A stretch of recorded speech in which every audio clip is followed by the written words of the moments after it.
Hi everyone, welcome to my Apple Podcast. My name is Tim Brown, your host. There's a lot of excitement right now in the Apple world. Ever since WWDC, we now have Lion, which has been officially released. Everyone's excited about iOS 5 and the new possible iPhone. So everyone's getting excited about those things. There are some new MacBook Airs that are now out. There are some new Mac Minis as well, with Thunderbolt. So a lot of cool features that are coming out right now. There was one controversy, and it's still brewing right now in the video editing community, which many video editors, that is the professionals, believe is not a real update. Actually, they feel really left out and really having to rethink their whole workflow. And if you read the comments in the Mac App Store right now, you'll see they're not very pleased. Myself, however, I don't need elaborate workflows. I'm relatively new to video editing. I am constantly reinventing myself. I really don't have a system.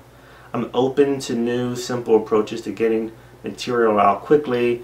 And so Final Cut, the new Final Cut Pro is going to be very good for me. Also with Final Cut, there is motion and compressor as well.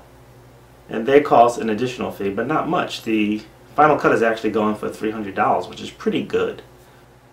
And yes, everyone is very excited about the new release of Lion.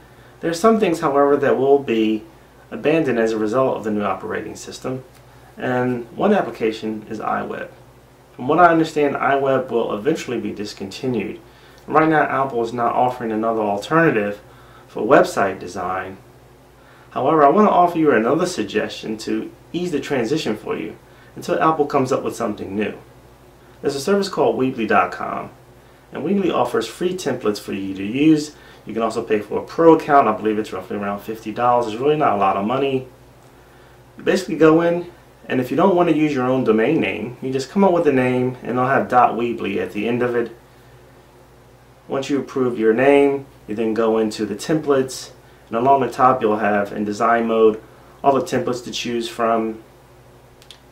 And once your template, you can then drag and drop all the different widgets from the top bar, including text for titles and subtitles, widgets for images.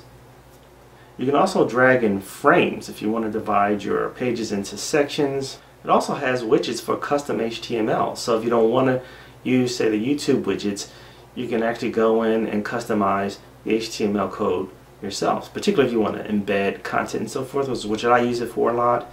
You also have the option to create slideshows, and again, you just drag a widget and then will prompt you to load your photographs into that.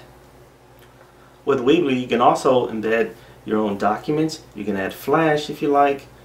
You can also add customizable fill-in forms, and then you publish your site with one click, and boom, you're done. Well, that completes this episode of My Apple Podcast. My name is Tim Brown. You can check me at myapplepodcast.com. See you next time. With Weebly, with Weebly,